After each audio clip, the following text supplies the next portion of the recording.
It's a lot of fun to talk about the books that got us into literature. If you are on BookTube, or if you like BookTube channels, you definitely have a book in your life that propelled you into liking literature, whatever that genre is, whatever generation of literature you like. You probably have a book that was that holy crap moment where you're like, I love to read, and I want to make this one of my hobbies in life with the free time that I have. In fact, I have my own video on this subject as well, how I discovered my love for classic literature. But the topic I want to talk about today is not a book that got me into classic literature. In fact, I think the book itself would deter me from classic literature if it was the first book I ever read, but a book that showed me a new scope of what literature and what writing can be. And that book is James Joyce's Ulysses. And this comes at a very special time because today, June 16th, 2022, is the celebration of 100 years of Ulysses. Ulysses was, of course, published in 1920 first, but in 1922, it was published by Sylvia Beach in France, and this is largely considered to be the publication of Ulysses in its fullest form. And so today is a Bloomsday, a national holiday in Ireland that's not really celebrated anywhere else, and it celebrates 100 years of James Joyce. And I read Ulysses for the first time last year. It's part of my Road to Ulysses series. It's a task I decided to take on in February of 2021 and did not finish until around July or August 2021. I can safely say that reading all of James Joyce's works up to Ulysses, which includes Portrait of the Artist as a Young Man, Giacomo Joyce, Dubliners, and Exiles, and then concluding with Ulysses, was perhaps the greatest reading experience of my life, as well as my favorite series on YouTube as well that I've made. And although none of it could be possible without reading all of Joyce's works leading up to Ulysses, Ulysses might be my favorite book I've ever read. It showed me a new scope of literature and a new scope of writing that I never thought was possible. And as someone who is passionate about reading and writing, I really could not have read a more perfect book, in my opinion.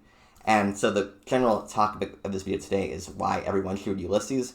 And I think the number one point here is because, although it may have a different impact on you, for me, as someone who reads a lot of classic literature, but probably isn't like the biggest expert on the subject in general, I think that this book can show people the true scope of what writing can be. There's often this stereotype around classic literature that it's outdated and it cannot apply to a modern audience, but I want to go into this book a little bit, and people who say that clearly have not read Ulysses, because this is one of the most contemporary books I've ever read, and it is still relevant 100 years later.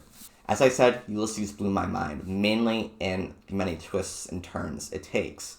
And these twists and turns are not necessarily narrative or character-driven, but in the prose itself. Ulysses consists of 18 chapters, I believe, and each chapter has its own narrative and writing style distinctions.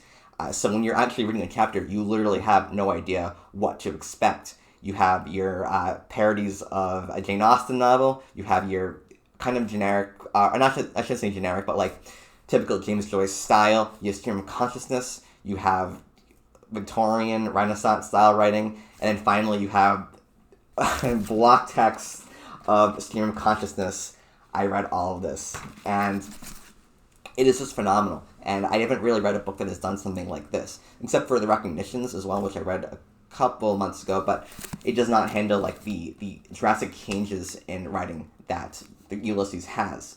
And with regards to narrative twists and the relevancy of Ulysses today, the characters of Leopold Bloom and Stephen Dedalus are some of the most depthful characters I've ever read, perhaps the most depthful characters I've ever read.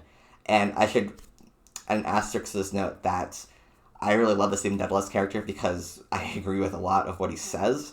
I am an aspiring writer. I have a book potentially coming out in August, I hope, and I'm pretty certain it'll come out in August, but he is an aspiring writer in Portrait of the Artist as a Young Man, and he has to leave Ireland in order to achieve that goal, to become a writer, because he feels that the culture around Ireland is holding him back. They are turning people into the nationalism of Ireland is stripping away the individuality needed in order to become an artist. And Leopold Bloom, as well, is a middle-aged man who spends the entirety of Ulysses, which takes place over the course of a day, finding excuses not to come home because he knows his wife is having an affair with another man. And The way that Joyce breaks down the psychological issues of these characters is extremely relevant today. These characters suffer issues of nationality, gender issues, masculinity issues, general existential crises. How is that not relevant to today? Even 100 years later, the struggles that the characters of Ulysses face are struggles that we see today in the news all the time. This is an incredibly relevant book, and anyone who says that classical literature is not relevant today has clearly not read this book. That's just how it is.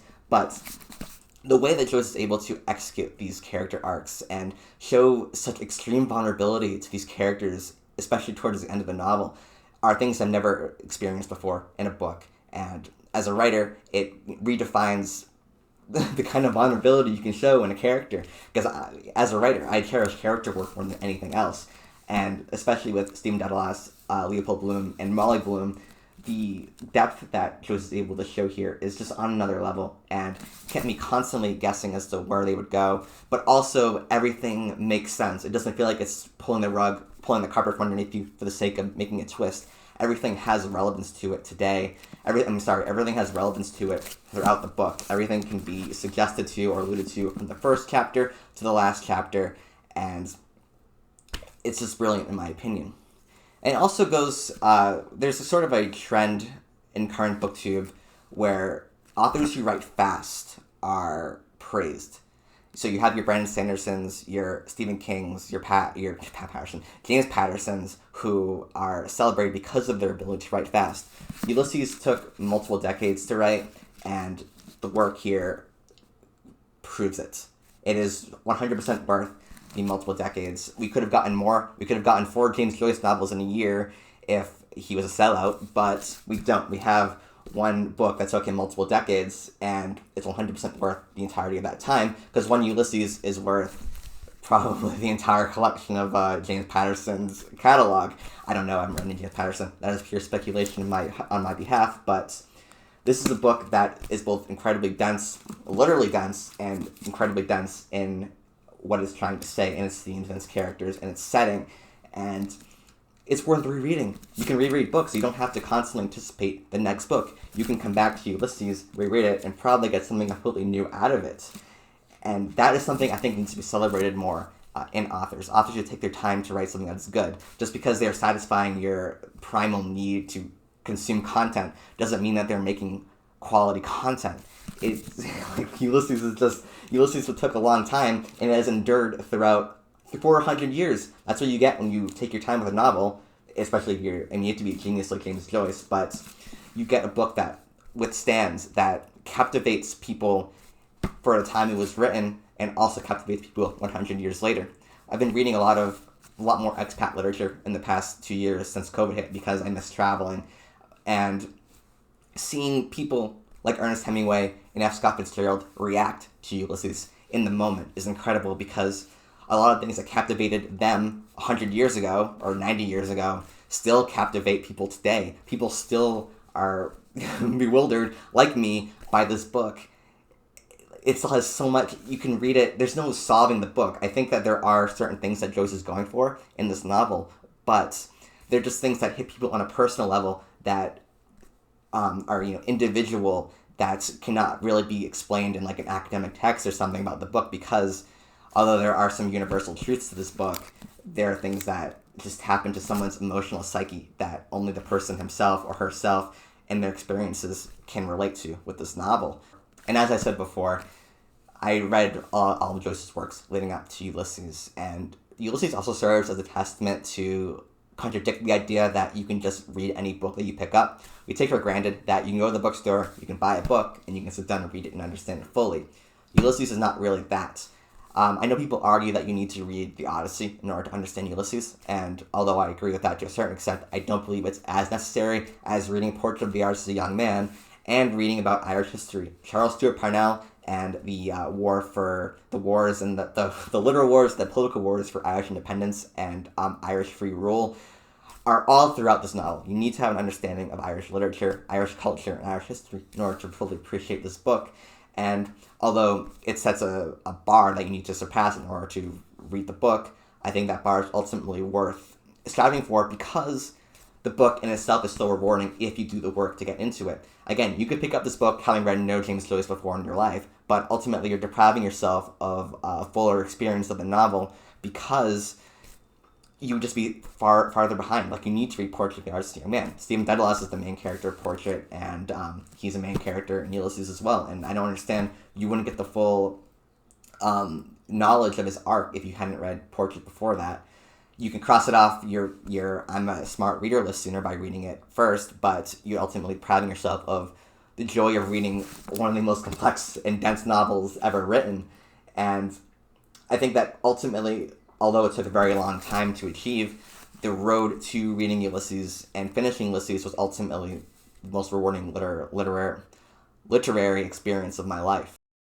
And finally, I want to talk about this copy of the book that I'm holding in my hand, because more than any book on my bookshelf, I have an attachment to this specific copy than any of these books. Not that I cherish the stories that I have on my bookshelf, but with the physical text itself, this book is my most valuable because it tracks my progress with the book. I have outlined a lot of sections of this book, and I like going back from time to time to reading my notes on the book.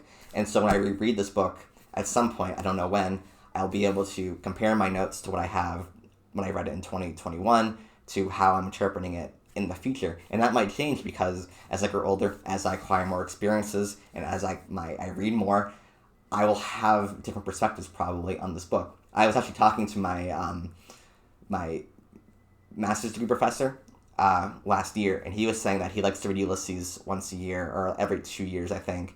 And every time he reads it, he gets something new out of it. And I'm so excited to read it again because I have I physically tracked my progress and my thought process with this book, and I can be able to compare and contrast how I feel about it upon a reread. So yes, Ulysses and the Recognitions, my copy of the Recognitions as well, I would say are the two books that I have like a physical connection and bond with the actual book itself. And it's just the specialness of Ulysses, in my opinion, the exceptionalism of Ulysses, and why it is so celebrated and why it has its own holiday in Ireland. This is just more evidence as to why this is a special book that everyone needs to read. So thank you for watching this video. I hope that somewhere in this madness I was able to convince you to read Ulysses, maybe not immediately, but at some point in the future. Again, I have my Road to Ulysses series as well. It's not like it's not the end all be all of Joyce, but I do think I provide some at least good backstory and history about Joyce and about Irish history for like a beginner who's just reading Ulysses for the first time. But I would not recommend that as being like your one scholarly source as to figuring out Ulysses and James Joyce, but I think that is helpful in a certain way. And yeah, I am really excited to be rereading some of the prose in this book because of in honor of Bloomsday and honor of 100 years of Ulysses. And thank you. If you have read Ulysses, I'd love to hear your perspective on the book. I know people have commented before that they hate the book or they couldn't finish it. So if you start reading it on my recommendation, you don't like it, obviously don't feel obligated to finish it. I think James Joyce himself said that life is too short to read a bad book. So if you don't like it, and if you don't, don't finish it, because it is a very taxing book to read.